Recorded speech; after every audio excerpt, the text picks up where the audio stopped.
Lights, camera, action. The Toronto International Film Festival rolls out the red carpet for some of the biggest stars in the world. It is opening night, and we are live on Festival Street. A second person rescued from a house fire in Richmond Hill has died. That fire is being investigated as a homicide.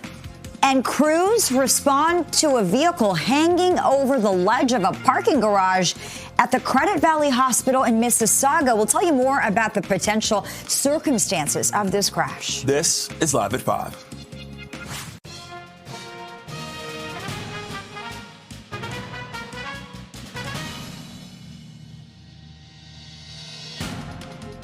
Good evening. I'm Bakari Savage. And I'm Lena Latifat. Thanks for joining us and welcome to Live at 5. The Toronto International Film Festival has been inducted into Canada's Walk of Fame on King Street West. The star was unveiled in a ceremony this afternoon. The honor bestowed on TIFF for its impact on Canadian film culture on the global stage. You can always feel it in the city when TIFF starts up. There's a particular energy and a joy. People turning their heads, hoping to see maybe The Rock. Well, I turn my head hoping to see The Rock. Or maybe Keanu Reeves, maybe, also on my list. The street comes alive with parties, activities, giving us a chance to connect, build bridges, and create a greater sense of belonging. That is the power of film. The stars are aligned because, of course, it's our 50th anniversary. So to have the Star Walk of Fame along with our 50th anniversary, I think it's like the candles on the cake. Absolutely perfect. They deserve it. 50th anniversary is wonderful. We try to do things that are monumental time-wise. So in June, having TIFF be inducted, we knew we had to put the star in the ground. So usually it's a year later, and then they go in the stars on the ground in King. We thought, what a perfect way to launch. Last year, if you remember, it was the tragically hit film, and we walked down with choir. Yes, I walked down with King the Street, crew, yes. And they walked down, and that was like a beautiful moment. This is now all about TIFF, which means it's about all those artists that have been a part of it, and 64, I think, inductees have had films at TIFF. So how big is that? How important is that? Along with that, the Toronto International Film Festival is marking its 50th year, and the opening night film is the world premiere of John Candy, I Like Me. Yeah, the documentary celebrates the late Canadian comedian and CP24's Jian Lee. She joins us live from the TIFF Lightbox. Good evening, G. Good morning, Bakari. Oh, good morning. Good afternoon, Bakari and Lena. I say good morning because usually I'm on the breakfast show, but of course, when TIFF gets going, I switch over to the night shift and hit the red carpets. And my goodness, it is day one of TIFF. And as you had mentioned, TIFF celebrating 50 years, they get a star on Canada's Walk of Fame. And there's a star right there. It was unveiled about an hour ago. And as you mentioned, this festival running 50 years, it really is the People's Festival. That is why they close off the street here on King Street, to allow people to walk up and down, get to see some of the interactive installations, and maybe see a movie star. And there are so many coming to town. Ryan Reynolds is one of the big ones. He is going to be walking the red carpet in about an hour and a half or so, and that is for the world premiere of the documentary John Candy, I Like Me. He is a producer on that film. Colin Hanks is the director. You may recognize the name. That is Tom Hanks' son. And what a great way to kick off the 50th anniversary of TIFF by having this documentary that celebrates a Canadian icon. There was a press conference earlier today at Second City. Many people may not know, but there is a studio inside Second City, and it is named after John Candy. So they had a press conference to talk about this documentary. Here's more from Ryan Reynolds. Well, I've always been obsessed with John, and I've always loved him so much. And the reasons why are a little bit like when filmmakers, sit at sort of these awards functions, and the theme of their movie seems to change from function to function. But the theme of why I love John changes and morphs, but I realize it's actually just kind of evolving a little bit. And John really kind of, to me, represents togetherness. joy, not punching down. John was a good person. So we will be on the red carpet for that documentary. The carpet opens at 6 p.m., locks down at 6:30. Then we will be waiting for the stars. John Candy's family is here as well. Hopefully we'll get an interview with Ryan Reynolds on the red carpet. That is beginning at 8 p.m., the world premiere of John Candy, I Like Me. So it's a big celebration for day one. I have some cake that they were handing out here at the TIFF light box in celebration of the star on the Walk of Fame. So I'm going to load up. I'm going to fuel up because it's going to be a busy 10 days here on King Street. We'll send it back to the studio. Enjoy, G. You look great. You sound great. And we'll see you on the red carpet. That looks delicious. Thanks so much, G. Well, the stars walked the red carpet this afternoon, some of them, and this was for the world's premiere of Europcia at TIFF. Well, the film stars Charlie XCX, Lena Gora, and Jeremy R. Harris. It tells the story of a Polish florist and British tourist who have an unexpected connection. This is after meeting in Warsaw. I'm so excited and grateful and just humbled by this wonderful experience. Yeah. This project really truly feels like a beautiful demonstration of a love story that we don't often get to see. What do you hope it teaches people about love? I think it's time that we all come together and be a little bit more disruptive. I feel that that fire energy that can shift things a little bit is a bit needed from artists, and I think it's time that we all come together and rebel a little bit in whatever way we want to rebel in. But that's the energy of an eruption. Well, with that, it's now 5:06. Let's check on the afternoon commute or evening commute with CP24 traffic specialist Heather Seaman. Heather. Hi there, Lena and Bakari. Well, we're dealing with quite a lot of volume, especially on the eastbound 401. Let's go straight to the cameras. We have a serious crash, eastbound 401 Express at Brimley Road. Reports that it involves a motorcycle. Emergency crews on scene, so we're seeing a major backup. If you can exit the express lanes, get into the collectors, a much better drive. But again, that's the eastbound 401 Express at Brimley Road. The 400 doesn't look too bad right now, but the 400 northbound ramp at Finch Avenue, a collision may still be blocking the right lane and right shoulder. Don Valley Parkway, we're seeing the typical volume from Millwood to north of Lawrence. The westbound Gardner, haven't spotted it. It could be some earlier issues. But at Spadina, reports of a crash in the area. Again, it could be all clear, but we're dealing with volume from about Jarvis to west of Bathurst. Here is the situation at Bathurst. Off the major routes, keep in mind that King Street is closed between University and Peter Street for the TIFF Street Festival. That's it. Back to you. This CP24 traffic report is brought to you by 407 ETR. Enjoy the journey with a stress-free commute. It's 5:08, 19 degrees, and you're watching Live at 5. And coming up, a man accused of sexually assaulting a young child in Welland faced similar charges 4 years ago.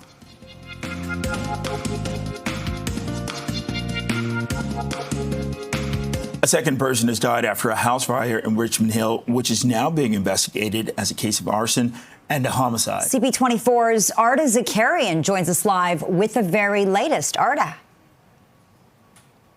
And police have sent out a press release saying 24-year-old Hayla Bahari Kashani has succumbed to her injuries because of this fire that ripped through this home on September the 1st at 3 a.m. You can see the home behind me. It is completely charred. And now there are 2 people that have died from this fire. Earlier, police told us that an 11-year-old was also killed because of this fire, succumbed to their injuries. When police arrived to this scene and fire crews as well, they found 4 people inside the home and a 5th person outside. All of them were taken to hospital, where the remaining 3 that are still alive, they remain in critical condition. Now, sources tell CP24 earlier this week that all 5 patients are members of the same family. Now, as you mentioned, police are suspecting that this is arson. A red gas canister was visible underneath the tree of the home at the time of the fire, and police did confirm that they are suspecting that this could be a case of arson. But right now, they are investigating this entire situation as a homicide as well. Now we have 2 people that have been killed because of this fire, and police are appealing to the public, appealing for any witnesses at the time of the fire. If you saw anything, know who may have done this to this family. They're asking and urging you to come forward, whether that is security camera footage or any kind of knowledge you have. You can call police or Crime Stoppers. Back to you. Okay, CP24's Arda Zakaria. And Arda, thank you. And a man accused of sexually assaulting a young child in Welland faced similar charges 4 years ago. According to court documents obtained by CTV News, 25-year-old Daniel Senecal was sentenced to 18 months in 2021 for sexual assault of a minor, sexual interference of a minor, and choking. Niagara police say the latest incident happened on Sunday, and a victim under the age of 5 was found with serious injuries. Senecal remains in custody and is scheduled to appear in court next week.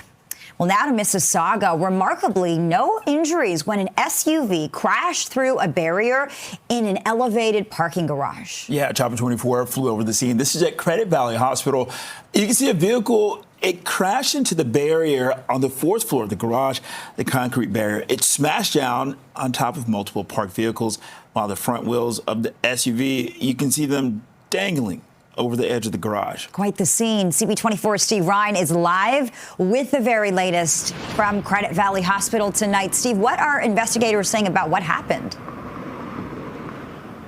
Well, first off, Lena and Bakari, investigators, first responders credit that cell phone tower from preventing that vehicle from actually going over that 4th level and crashing onto the ground itself. So that in of itself may have saved tragedy from occurring, as you're looking right now at that cell tower. So when the vehicle accelerated forward, it actually hit that cell tower. And again, first responders are saying that if it was not for that cell tower, that car would have continued off of that 4th level and crashed onto the ground. So this investigation started at 11 o'clock this morning. I am told that there were no serious injuries sustained, thankfully and miraculously, but the concrete barrier did come crashing down onto the floor, landing on a couple of cars and completely writing those vehicles off.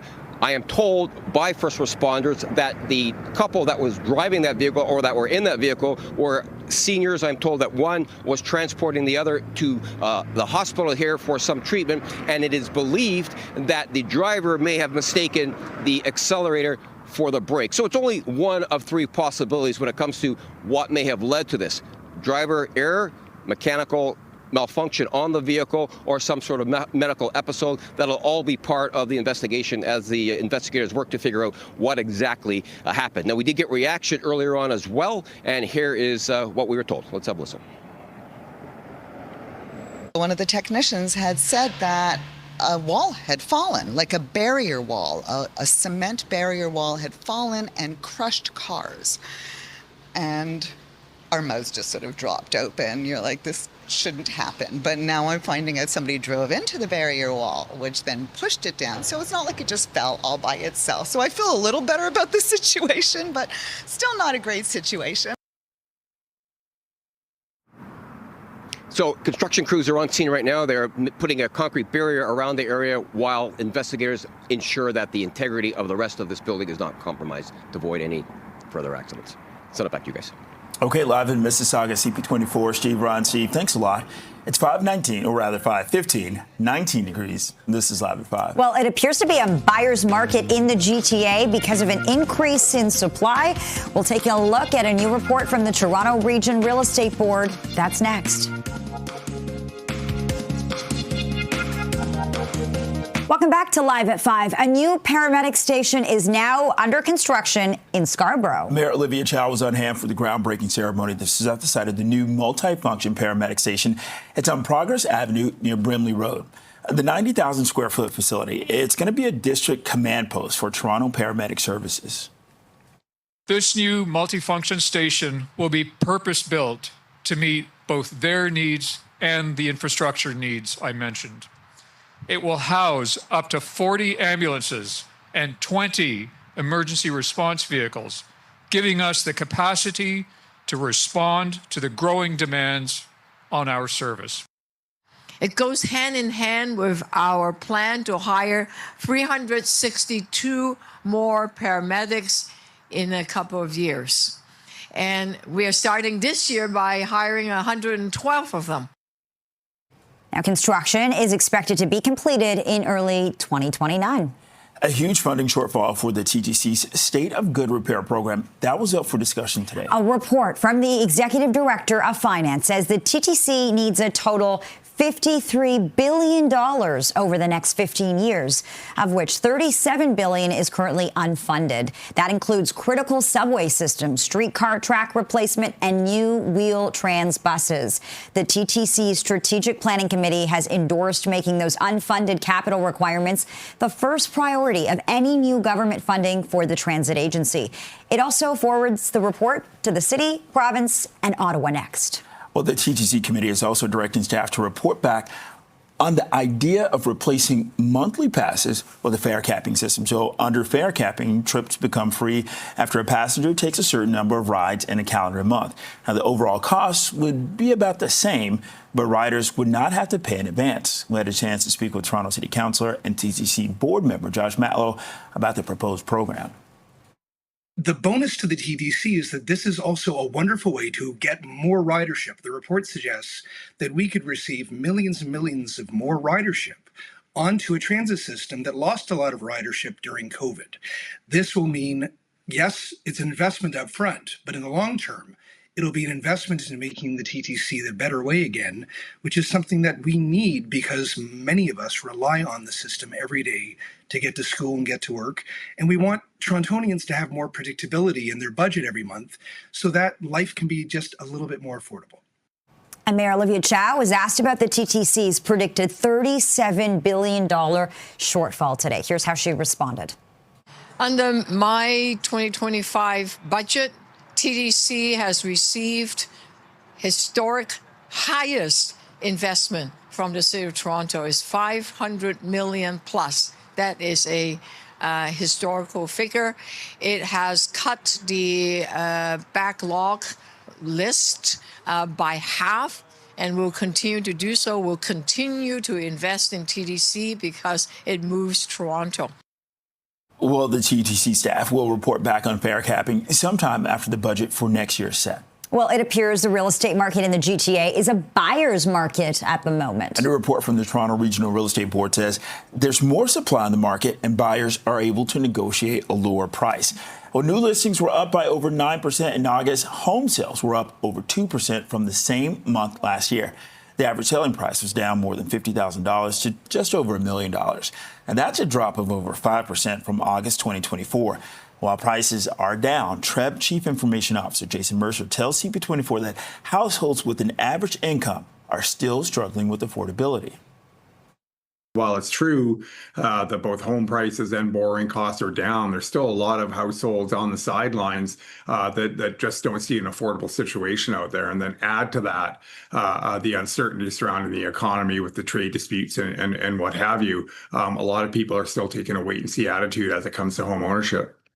Now, the average price of a detached home in Toronto last month was down 10% to just over $1.5 million. Well, a new report is out, and it's sounding the alarm on unaffordable rent all across the country, even as prices soften in the market. We're talking about the CCPA report. It finds 1- and 2-bedroom apartments remain out of reach for many workers. The authors say someone working full-time would need to make almost $38 an hour to afford a 1-bedroom apartment in cities like Toronto or Vancouver. That works out to an annual salary of around $78,000. And we spoke with David McDonald at the Canadian Centre for Policy Alternatives about how the federal government could support housing affordability. I mean, things like rent control can be important in terms of limiting the increases in rents over time. Part of the issue there is that the rents have already gone up. And so even if you close a lot of the loopholes on rent control, like exist in Ontario, in a sense, it doesn't matter because the rent increases are behind us. And we're now at just a new higher level of rent. I mean, we could also discuss higher minimum wages, but it's pretty unlikely that we're going to get a $40 minimum wage in Toronto anytime soon. We're sitting about 17 at this point. Well, Ontario's minimum wage currently sits at $17.20 per hour. That works out to less than $36,000 per year, but it is set to rise 40 cents per hour in October. 5:23 now, 19 degrees, and you're watching Live at 5. The 50th edition of TIFF, it's underway right now. We're going to take you to Festival Street. That's next.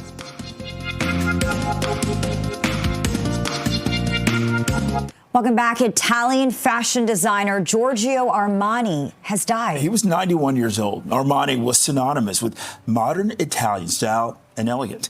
He combined the flair of the designer with the acumen of a businessman running a company that brought in more than $2.7 billion per year. Armani missed Milan Fashion Week for the first time this year to recover from an undisclosed condition. He was planning a major event. This was supposed to celebrate 50 years of his signature Giorgio Armani fashion house this month. We had a chance to talk to fashion journalist Jeannie Becker about her experiences meeting Armani. He was charming. He was friendly. He was unpretentious. He was down to earth. He was incredibly intelligent, very astute, and just a real gentleman, a total class act. Such a lovely person. I just miss him so much already, just knowing that he's not in this world anymore. But he really, truly made the world a much more beautiful place. He really did. In a statement on the brand's Instagram page, says Armani worked until his final days, dedicating himself to the company, the collections, and the many ongoing future projects. Okay, let's talk some NFL, which the season kicks off tonight.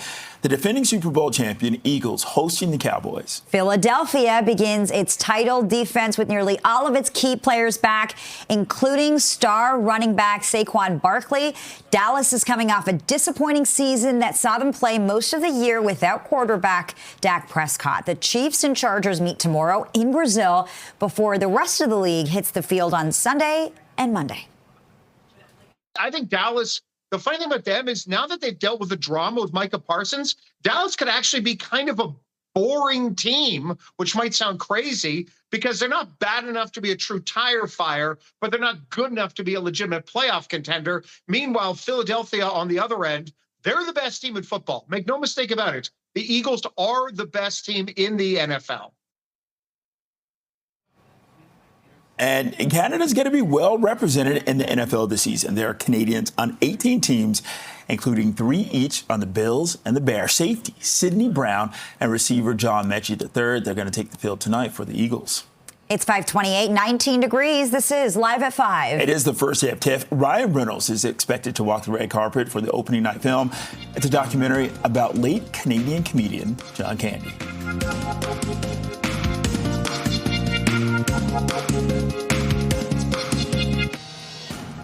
There you have it. Light, camera, action. The Toronto International Film Festival. It rolls out the red carpet for some of the biggest stars in the world. It's opening night, and we are live on Festival Street.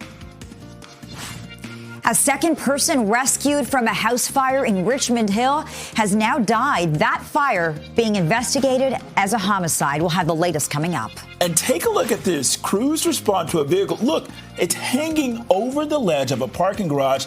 It's at Credit Valley Hospital in Mississauga. We're going to tell you more about the potential circumstances of the crash. You're watching Live at 5.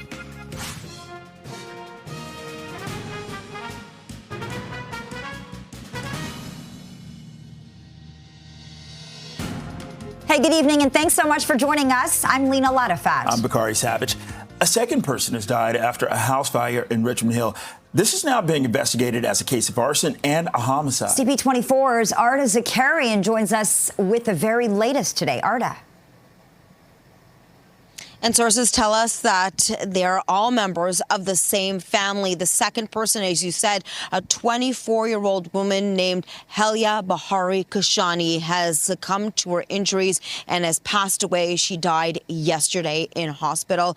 In addition, an 11-year-old girl has also died previously. Now at 3 a.m. in the morning on September the 1st, the fire broke out at this home right behind me. You can see the home is completely charred right now. And police and fire crews, they came to the scene. They found one person outside and they pulled 4 people from inside of this home. And police say the 3 others, believed to be ages 70, 59, and 42, were rescued at the scene. They all remain in critical condition right now.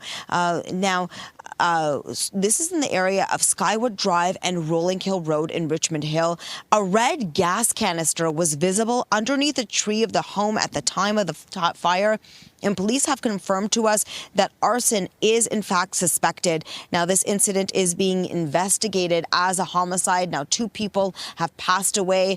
2 homicide investigations are underway, but police are urging the public. They're asking for your help. If you know any information of who might have done this or the number of people that might have done this, they're asking for you to come forward with that information. If you have any kind of security camera video as well, they're asking for that. It could really help in the investigation. You're asked to contact police or Crime Stoppers. Back to you. All right, Arda Zakarian reporting live from Richmond Hill tonight. Thank you, Arda.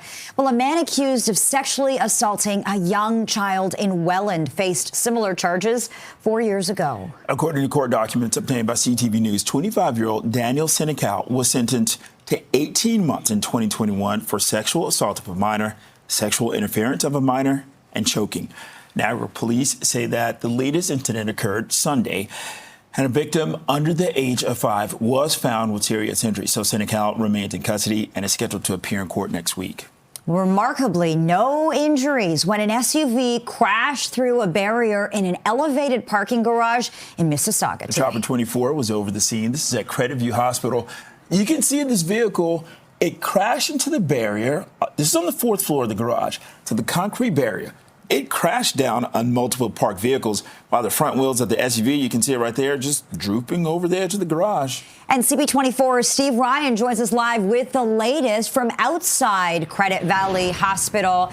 It's incredible that nobody was injured here, Steve. This could have been so much worse. Lena, first responders credit that the cell tower that the vehicle crashed into as being what prevented that car from actually leaving the 4th floor and then crashing onto a ground level. So it was very fortunate that nobody was injured. Now, many people are surprised at the amount of damage that was caused by a single motor vehicle crashing into that concrete wall, but nonetheless, the wall came crashing down on parked cars on the ground floor, but most importantly, nobody was injured as a result. So I am told by some first responders when we arrived here earlier on today that it is believed that there was a senior couple in that vehicle and that the driver was transporting the other person to this hospital for some sort of treatment. And it is believed that there is a very good possibility that the driver mistook the accelerator for the brake and as a result accelerated into that wall, causing it to crash onto a ground level. Now, we did get reaction earlier on, and here is some of what we were told. Let's have a listen. It's just incredible. Like, you park in a parking lot thinking that you're going to be safe and your car is going to be safe, especially a hospital parking lot. And then you find out that a barrier has fallen and crushed cars. Like, just thank God nobody is hurt. But it's insane. Driver error, medical episode, or mechanical malfunction on the vehicle will be one of the 3 causes of this single motor vehicle crash, and that will be part of the investigation. Back to you guys. Okay, live in Mississauga, CP24, Steve Ryan. Steve, thank you. Well, the Vaughan father of 4 who was killed during a home invasion over the weekend was buried today. Police say Abdul Alim Faruqi was trying to defend his children when he was fatally shot in his home on Sunday. Senior York Regional Police officers attended today's burial, including Chief Jim McSween, who spoke with Faruqi's brother. Police are still looking for at least 3 suspects in the deadly home invasion. He's just the most down-to-earth guy, the nicest guy ever. This man would genuinely not hurt a fly. Like, he would not hurt a fly. Anytime anyone needs help in the community, he'd be the first one to be there. Well, investigators believe Faruqi was targeted for monetary reasons, and they stress that he was not involved in any criminal activity. And York's police chief, Jim McSween, joined News Talk 1010 this morning. That is where he repeated his call for stricter bail conditions. I just know that in a large proportion of violent crimes that we've investigated, in many cases, and you may have seen in media releases we've put out in the past, in many times, those suspects are on release orders themselves already for other violent crimes. I mean, one only has to me, this is common sense. If those people are kept in, People are not victimized. Okay, right now it's 5:37. Let's get a check on the afternoon, or rather evening commute. I did it again. CP24's traffic specialist, Heather Seaman. I don't know why I want to keep rolling the clock back. That's all right, Bakari. Hi, Lena. Well, we're dealing with some very serious issues on the eastbound 401 Express at Brimley Road. All eastbound express lanes are closed from about Kennedy, and that's due to a crash involving a motorcyclist. So we're seeing the backup from about the 400. It continues through Yonge and Victoria Park. It looks like a parking lot right here. Traffic is being diverted or forced into the collectors at Kennedy. Emergency crews are on scene. This investigation could take some time. So again, it's the eastbound 401 Express at Brimley Road. All express lanes are closed. You might want to use some alternate routes, perhaps Wilson Avenue, York Mills, Ellesmere. If you need to travel east-west, you can even try Shepherd. So that backup, it could be there for quite some time. The 400, we had some earlier issues on the northbound Rapid Finch, which could still be blocking the right lane. We still have this crash here. It's a much earlier crash on the westbound Gardner near Spadina. It's actually blocking two right lanes. Emergency crews on scene. At last check, the backup from about Lower Sherbourne. Off the major routes, we still have King Street closed between University and Peter, and that's for the TIFF Street Festival. That's it. Back to you. All right, Heather, thanks so much for this. Footage shared with CP24 shows the often vandalized speed enforcement camera on Parkside Drive being cut down. In the video taken in late May, you can see a person set up a small ladder with what appears to be a saw in their hand. Now, once the camera is cut down, the person quickly jumps down and heads in the direction of Hyde Park. So the Parkside speed camera, listen, this has been cut down 6 times in less than a year. Well, it's issued tens of thousands of tickets and generated over $7 million for the city. That's since it was installed in 2022. 5:39, 19 degrees. You're watching Live at 5. And the 50th edition of TIFF, it's underway. We're going to take you to Festival Street. That's next.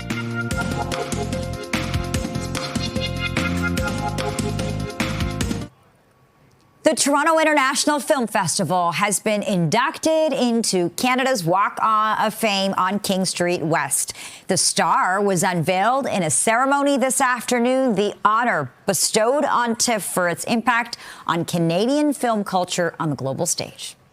Speaking about a star, about stars, and when the sky gets dark, and sometimes the world can get dark, the star shines bright. It allows us to see what is behind it. It is sparkling. Allow us to imagine. Lift us up. That is what a star is about. The Walk of Fame, the star, really allow us to imagine what is the best in all human beings. The stars are aligned because, of course, it's our 50th anniversary. So to have the Star Walk of Fame along with our 50th anniversary, I think it's like the candles on the cake. Absolutely perfect. They deserve it. 50th anniversary is wonderful. We try to do things that are monumental time-wise. So in June, having TIFF be inducted, we knew we had to put the star in the ground. So usually it's a year later, and then they go in the stars on the ground in King. We thought, what a perfect way to launch. Last year, if you remember, it was the Tragically Hit film, and we walked down with choir, Yes, I walked down with King the Street, crew, yes. and they walked down, and that was like a beautiful moment. This is now all about TIFF, which means it's about all those artists that have been a part of it, and 64, I think, inductees have had films at TIFF. So how big is that? How important is that? The Toronto International Film Festival is marking its 50th year, and the opening night film is the world's premiere of John Candy, I Like Me. It's a documentary celebrating the late Canadian comedian. And CP24's Ji Yeon Lee joins us live from Festival Street. Listen, Ji, I know we talk about everything that surrounds TIFF each year, but we also have to give a nod to your fashion. Oh my goodness, right? I'm like a walking disco ball right now. And when the sun was out earlier, it really became a disco ball. But it is so much fun. And it's not just me. There are so many people down here on Festival Street. They're checking in the interactive installation, as you can see. And then some people who are actually hitting the films tonight, they're all dressed up. So I'm not the only one. And of course, we had to come here because you have the iconic TIFF sign, which is right here. It's a perfect spot. Everyone's taking photos here as a way to remember TIFF. And then, you know who else is here? This is Maurice, the moose. Sorry, we'll wait till you come out of the B-roll just to show Maurice, but we're here on Festival Street. And again, it's just such a great way to celebrate TIFF. Maurice, the moose, is here, and you're wondering why there's a moose on the street? Well, they're celebrating National Canadian Film Day. I love this. It takes place April 15th, 2026, and what it is all day long, Canadian films are being featured, and it is free. So thank you, Maurice.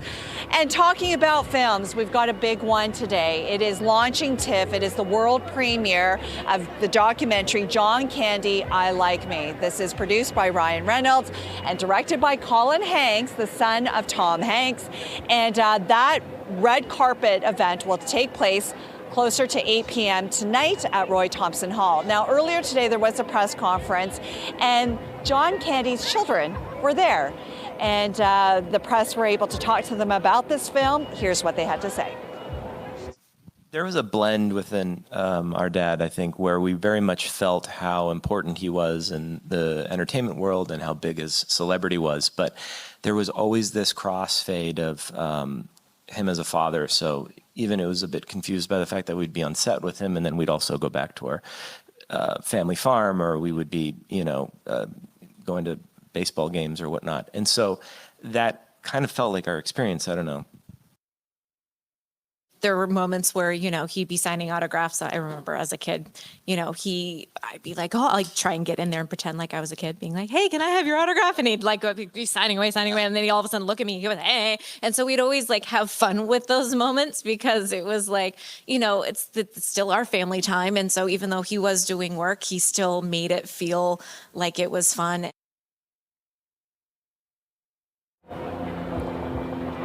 So again, the world premiere, John Candy, I Like Me, that gets underway at Roy Thompson Hall, 8 p.m. We are going to make our way there. The carpet locks down at 6:30. Hopefully we'll have a chance to speak to Ryan Reynolds and Colin Hanks on the red carpet, as well as the family of John Candy. And again, Festival Street locks down starting today right through till Sunday, and you're going to come down. You're going to see Maurice the moose. You're going to see so many cool interactive installations, including this one. Take a look at this, the Korean Cultural Center Canada. They've got this pop-up here. You can try on some hanboks, and everyone is here just to celebrate culture, film, the arts, and that's what this is about, the 50th edition of TIFF.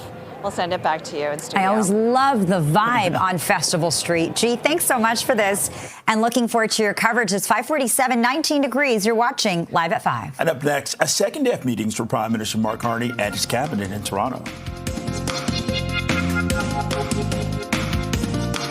A mass stabbing on a Manitoba First Nation has left one person dead, 7 others injured. The suspect is dead as well. RCMP say a 26-year-old man killed his 18-year-old sister in Hollow Water First Nation. That's about 200 kilometers northeast of Winnipeg. 7 others were found injured in 2 different homes in the community. Police are describing the attack as a senseless act of violence. They say the suspect died after colliding with an RCMP vehicle that was responding to the stabbing. The officer suffered critical injuries but is expected to survive. And we're hearing from the family members of some of the victims who were injured in the attack. Not too sure what happened about what's going on in where his hometown is. We just were informed that he was stabbed several times, but he got him in the lung, punctured his lung, and he's okay. He's talking. He's not on highly meds or anything. The community is all shaken up from it. It's not something that happens in Hollow Water. Hollow Water isn't about this. This isn't Hollow Water. This is scary for everybody in Hollow Water. And Manitoba Premier Wab Kinew says the officer who collided with the suspect stopped a man on a rampage. Well, officers in Portugal, they believe that 2 Canadians are among the dead following a streetcar crash in Lisbon. Yeah, this is a developing story. 16 people were killed when the tram went off the rails during the evening rush hour. Investigators have identified Korean, American, Swiss, German, and Ukrainian victims and say there is a high probability 2 Canadians were also killed. Global Affairs says it's aware of 2 citizens who are missing in Lisbon. Police are trying to determine whether a faulty brake or a snapped cable may have caused the vehicle to careen into a building where that steep road bends. Well, the second day of meetings for Prime Minister Mark Carney and his cabinet in Toronto. The Liberal government is preparing for Parliament's return in less than 2 weeks. It's being called a cabinet planning forum. The Prime Minister's office says the 2 days of meetings will focus on fast-tracking major project approvals, building affordable housing, and, of course, tariffs. Innovation and Industry Minister Mélanie Joly spoke about the focus of this retreat. We're doing that through 3 different ways. The first one, obviously, is defense, because we're increasing our investments in defense. And while we're doing that for our strong, brave Canadian men and women serving our armed forces, at the same time, we're doing it to create jobs. And that's why we're working on a defense industrial strategy and want to be using procurement to be able to create jobs in our country. It's those sectoral tariffs where we are, in many cases, the most integrated of any trading partner with the United States, and they're causing enormous economic hardship to Canada. So that is the focus of my conversations with Secretary Lutnick last week. You heard that Mr. Sabia was meeting senior officials of the United States government yesterday, specifically to go into technical details of these sectors. All of this work, as the Prime Minister said, is in the hopes that we can come to a deal with the United States to bring some relief. And the Liberals are holding a full caucus retreat in Edmonton next week before Parliament resumes on the 15th. Well, Prime Minister Mark Carney told Ukraine's allies today that Canada is willing to deploy direct and scalable military assistance in Ukraine when the fighting ends. And Carney took part virtually in a meeting of the Coalition of the Willing today. His office says that he affirmed Canada's commitment to the group and to provide military support for a ceasefire. Well, after the meeting, French President Macron said 26 of Ukraine's allies have pledged to be a part of a reassurance force in Ukraine after the war. So experts say that if Canadian troops are committed to Ukraine, it would likely spell the end to the mission in Latvia, which was just extended for 3 years. It's now 5:54, 19 degrees out there, and you're watching Live at 5 on Toronto's breaking news, CP24. And coming up, we're going to have more on opening day of the 50th edition of the Toronto International Film Festival. Okay, well, the stars walked the red carpet this afternoon for the world premiere of Euripsia. This is at TIFF. Yeah, the film stars Charlie XCX, Lena Gora, and Jeremy O. Harris. It tells the story of a Polish florist and British tourist who have an unexpected connection after meeting in Warsaw. As much as I can feel, eruptive, as you called it, and creative and open, I'm actually very different when it comes to work. So I suddenly become really professional and want the best work ethic and the fastest getting through the day and just, getting along with it and being professional. And I was stunned to see how incredibly professional and badass and wise and quick to learn and quick to shift Charlie was. So it was just one of the easiest experiences I got to have on set with another actress. And TIFF's CEO Cameron Bailey says that once again, festival goers are going to get a wide range of films from all around the globe. We're here to transform the way people see the world through film. Every time as the lights go down, we try to really put our audience in the shoes of another person, another perspective. And so our programming team has got, I think, a really wide range of experience. You'll see films from about 80 different countries this year. And it's really, I think, an opportunity to expand your horizons. And more on a developing story, a stretch of the eastbound 401, it's closed in Scarborough. This is after a serious crash involving a motorcycle. Chopper 24 over that scene in the eastbound express lanes between Kennedy Road and Brunley Road. OPP saying a motorcycle collided with a transport truck.